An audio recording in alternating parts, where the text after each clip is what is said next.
Hello and assalamu alaikum everyone. Now we're gonna start off with a part 2 of our sources of finance, the factors that affect your sources of finance. So previously we just hung up on private limited company, we're just rushing through it. So I'll just give you a recap if you just missed out on that. That private limited company, they all the sources of finance that depends available to private limited company largely depends on the size and status of it, because generally private limited companies vary a lot. They are small with small private limited companies and they're large reputable businesses as well. So basically they can generally take secured loans and overdrafts from banks due to credibility and availability of assets to offer as collateral. However, not all private limited businesses can offer collateral, as it may be a small firm and hence may need asset for its own use. They can also use retained earnings and raise finance from existing shareholders, like they can just give them more shares and increase the share capital somewhat. So that's a good thing that you can do that. They generally make good profits, so they can use retained earnings. They have good internal sources of finance, and they can also have external sources of finance, like they can seek out venture capital for new risky products. Risky because the risky products generally have good potential. Risky products, but they should have some good long-term potential. And generally, they of course can't raise finance solutions of shares because it's not listed on stock exchange. But in order to do that, they can convert to PLC business, public limited companies, to issue shares. But then again, there's some opportunity cost of losing control over the business, and there's a lot of legal formalities, etc., and the transparency of public limited companies. So whenever we talk about conversion for increasing our sources of finance, we just have to talk about the cons of converting to that company as well, of that particular legal structure as well, which you can just easily give analysis of if you have already seen videos of that chapter 2 1.2 legal structure. So over there we have discussed about the conversion, so you can look at that video as well. Moving on in today's lecture, we're going to cover up hopefully the rest of the sources. If we can't, then I'll just add those in the next video. So there's creditworthiness. Some sources of finance like debentures and mortgages are only available to reputable businesses. So of course, creditworthiness is a very important factor of deciding sources of finance as well, because these are only available to reputable businesses, and reputable are generally like big public limited companies and private limited companies. The creditworthiness of the business, on other hand, can be damaged if unable to pay back long-term loans and mortgages. So when you're deciding sources of finance, yes, being a creditworthy business, you do have a lot of sources of finance available, but if you're a creditworthy business, you also have to look at what sources you use that might negatively affect your reputation.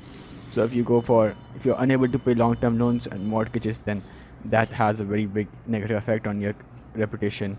Resorting to crowdfunding can also damage its reputation, as we discussed about that when we're discussing about crowdfunding. And using debt factoring also gives an alarm to stakeholder that it's an alarming situation for them, and they get concerned about the liquidity of the business, that why is it such a creditworthy business using debt factoring? Does it have severe cash flow problems? Does it have severe short-term liquidity problems? So all of this raises concern, damages your reputation. So you have to look after your creditworthiness as well. Moving on, we have cost.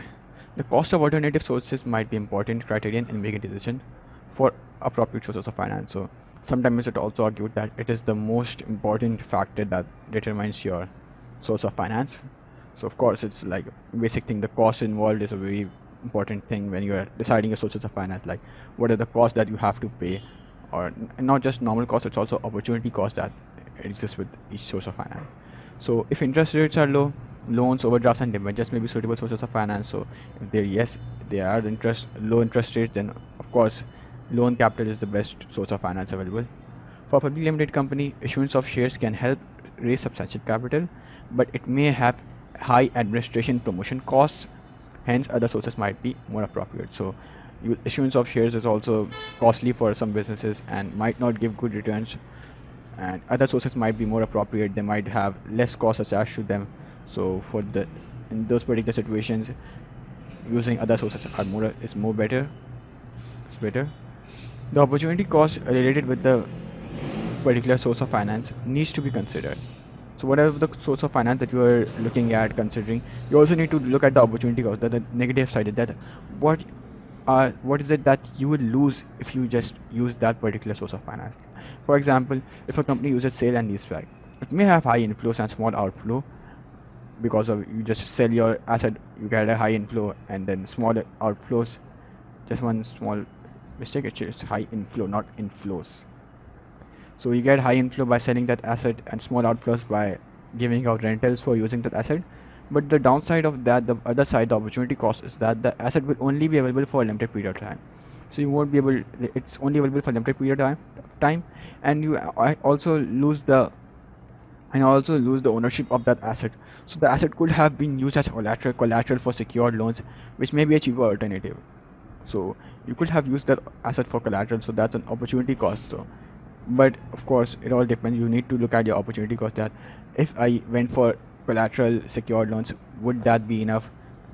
Like collateral could be better option if the project that you're currently working on is not risky.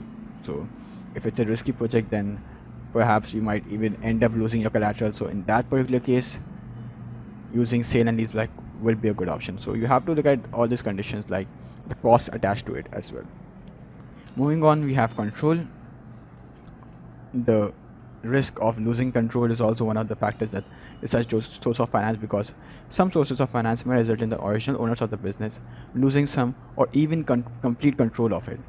Control can be lost by changing legal structure, that is if you move from unincorporated to incorporated businesses, like, or even like changing from sole traders to partners, some ownership is lost and like your profits need to be distributed. You also need to consult them, look after each partner's opinion matters. Similar for incorporated business, like each shareholder has a view, has a certain voting right, etc. So all of that basically ends up losing your full control. And as you move on to a better legal structure, like where more sources of finance are available, you just end up losing more control, some sort, you can say. So for public limited company, convertible debentures and share capital are inappropriate source of finance if the business wants to retain control. Okay, another business mistake over here. Man, I make a lot of mistakes. So yeah, public limited company, as we are saying, that such sources are not appropriate since the business might end up losing control. So if you're using share capital, there's a risk of takeover as well, and like there's a divorce between your ownership and control. Convertible debentures end up like when the debenture period ends, when the agreement reaches maturity, the one who issued the debenture could just take shares instead of just asking for the original payment, the principal payment, that principal loan that was given. So that could mean that you have more additional shareholders and they also have voting rights, etc. So their opinion matters and everything else, like you just end up losing some part of control. Using venture capital is also inappropriate, as investors usually get equity in the company and thus a say in decisions. So that was one of the drawbacks that we had for venture capital, and same applies to over here as well, that of course we will end up losing some sort of control if venture capitalists, they get shares in our company. But it may not always be a bad decision, because sometimes you might want investors, and venture capitalists sometimes do give you good advice and all, so you already have a good idea that what is it that they want. But it's only inappropriate in a sense when you know that if you lose control and they are more profit fixated. Finally, alternative options could be considered to retain control, such as internal sources of finance or loan finance. If you want to retain control, these are more better sources of finance. So moving on, we have now the purpose for which finance is used. Now, of course, some sources of finance are more appropriate in certain situations, such as, let's look at some examples. Funding working capital and managing cash flow, maybe because the business is expanding or other reasons why a business is doing that in first place. So an overdraft, debt factoring or trade credit may be selected, as it is only required for short term until business achieves higher level of sales and increases inflow. So for using assets, business can either use leasing or hire purchase in order to use that asset for a particular period without having to pay one-time big payment. So that's also another example of the purpose for which finance is used, how it can affect your choice of source of finance. For purchasing property, mortgages could be used as it is a long-term loan and relatively low rates of interest are there charged. For funding risky startup, venture capital or crowdfunding are ideal since they may not have access to traditional loans. When I said they, I mean the businesses risk business seeking the funds. Okay. So all these are just examples that you can give when you to signify the importance of the purpose for which finance is used as a factor for for choosing your source of finance.